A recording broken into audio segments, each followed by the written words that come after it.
Jadi, saya membayar Anda 400.000 dan Anda memberi saya waktu 20 tahun untuk membayar. Mengapa saya membayar tambahan 300.000? Mengapa? Hanya ada satu jawaban jujur untuk pertanyaan itu. Hanya ada satu jawaban jujur untuk pertanyaan itu. Semua sisanya masuk ke tempat sampah. Satu-satunya alasan mengapa saya membayar tambahan 300.000 dolar adalah karena Anda memberi saya waktu 20 tahun untuk membayar. Itulah satu-satunya alasan. Jadi waktu sama dengan uang, Anda menghasilkan uang seiring waktu dan riba adalah hukuman bagi orang yang mengambilnya, ada di Wahyu terakhir.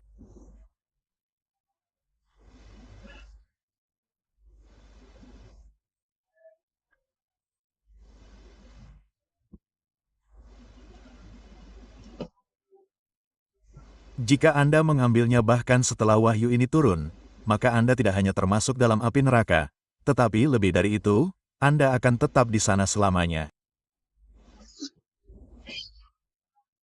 Sebelum Anda bertanya kepada saya tentang bagaimana saya bisa membeli rumah di Sydney, ya,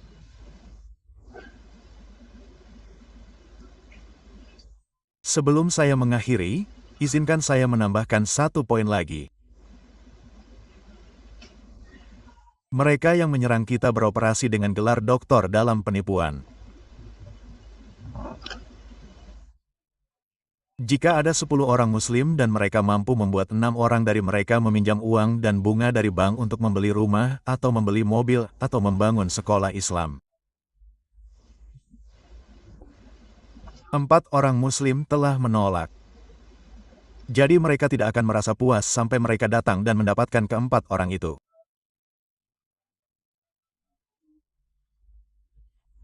Mereka ingin mendapatkan 4 orang lainnya sekarang. Orang-orang yang ingin tetap setia kepada Allah dan Rasul-Nya. Jadi bagaimana mereka mendapatkannya? Mereka mendapatkannya dengan sesuatu yang disebut Bank Islam. Ya, Bank Islam. Coba tebak apa yang dilakukan Bank Islam. Saya harus mengajarkan, saya harus memberitahu Anda yang ini sebelum saya selesai. Apa yang dilakukan Bank Islam 9 dari 10 kali adalah memberi Anda riba pintu belakang.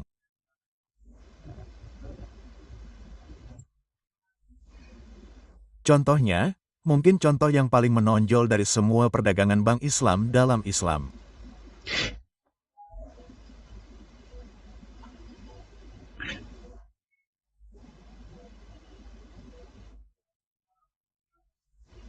Norma transaksi bisnis adalah transaksi tunai dan transaksi kredit adalah pengecualian terhadap norma tersebut.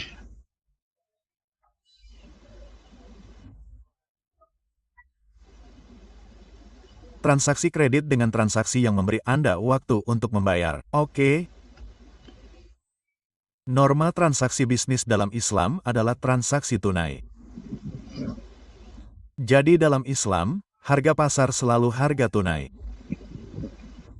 Umar yang datang ke pasar dan mendapati seorang laki-laki menjual barang dagangannya dengan harga di bawah harga pasar. Umar berkata kepadanya, "Keluarlah. Naikkan hargamu atau keluarlah dari pasar kami. Turunkan hargamu untuk memotong leher pesaingmu, dan ketika mereka runtuh maka kamu ambil alih pasar dan naikkan hargamu." Jadi harga pasar adalah harga tunai. Sebuah rumah dijual seharga 100.000 dolar. Saya tidak punya 100.000 dolar untuk membelinya. Bank Islam mengatakan tidak masalah. Bank Islam berkata, kami akan membelinya seharga 100.000 dan kemudian kami akan menjualnya kepadamu seharga 400.000. Apa katamu? Hah? Aku tidak mendengarmu. Kita beli seharga 100.000 dan kita jual padamu seharga 400.000. Hah? Buat apa aku beli darimu seharga 400.000 kalau sedang obral seharga 100.000? Kalau aku harus beli darimu tunai, berarti harus ada yang membuatkan janji untukku dengan psikiater. Hah? Aku tidak waras. Tidak, tidak, tidak, tidak. Kamu tidak membeli dariku tunai. Itu transaksi kredit. Oh, begitu. Jadi, aku bayar kamu 400.000 dan kamu beri aku waktu 20 tahun untuk membayar. Kenapa aku harus membayar tambahan 300.000? Kenapa? Hanya ada satu jawaban jujur untuk pertanyaan itu. Hanya ada satu jawaban jujur untuk pertanyaan itu. Sisanya semua masuk ke tempat sampah. Satu-satunya alasan kenapa aku membayar tambahan 300.000 dolar adalah karena Anda memberi saya waktu 20 tahun untuk membayar. Itulah satu-satunya alasan. Jadi waktu sama dengan uang. Anda menghasilkan uang melalui waktu dan itu adalah riba. Namun, Bank Islam mengatakan tidak ada peminjaman uang di sini. Tidak ada pinjaman. Ini adalah murah. Moraba di mana pembeli dan penjual sepakat mengenai harga jual dengan kenaikan.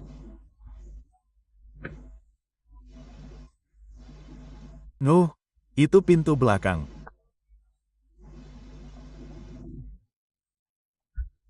Di seluruh dunia saat ini, bank-bank Islam, lembaga keuangan Islam menjajakan morabaha dan menyatakan bahwa ini adalah transaksi halal dan tidak ada kekurangan muti. Jika Anda merasa nyaman dengan murabaha ini, saya tidak ditunjuk untuk menghentikan Anda. Tidak. Namun, bagi Anda yang dapat melihat bahwa ini adalah riba pintu belakang, Anda akan menghindarinya. Mereka tidak membawa Anda ke pintu depan, jadi mereka tidak akan membawa Anda ke pintu belakang.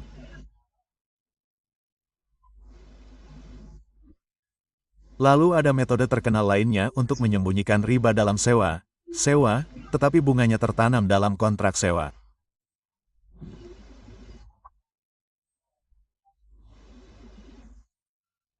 Harga sewa yang Anda gunakan termasuk barang tersebut. Bunga dalam harga. Jadi, jika Anda menganggap ini adalah kontrak sewa langsung, kontrak sewa menyewa, lebih dari itu. Ini adalah kontrak sewa menyewa yang di dalamnya riba dimasukkan ke dalam harga sewa. Oleh karena itu, jangan biarkan diri Anda terjebak oleh riba pintu belakang. Jika kita melakukan ini, jika kita meminjam dengan bunga atau jika kita meminjamkan dengan bunga, simpanlah uang kita dalam deposito berjangka. Izinkan saya mengutip hadits terakhir dan sekarang kita akan mengakhirinya. Apa implikasinya bagi kita? Mereka tidak dapat mengubah hadits ini. Tidak, ini adalah hadits yang sah. Nabi Muhammad SAW mengutuk keempatnya dan dia berkata bahwa mereka semua sama-sama bersalah. Dia mengutuk keempatnya dan dia berkata bahwa mereka semua sama-sama bersalah. Orang yang mengambil riba, orang yang memberi riba, orang yang mencatat transaksi dan dua orang saksi. Dan dia berkata mereka semua sama-sama bersalah. Jika mereka semua sama-sama bersalah, apa implikasinya? Apa hukumannya? Apa hukuman bagi orang yang mengambil riba? Itu ada di wahyu terakhir.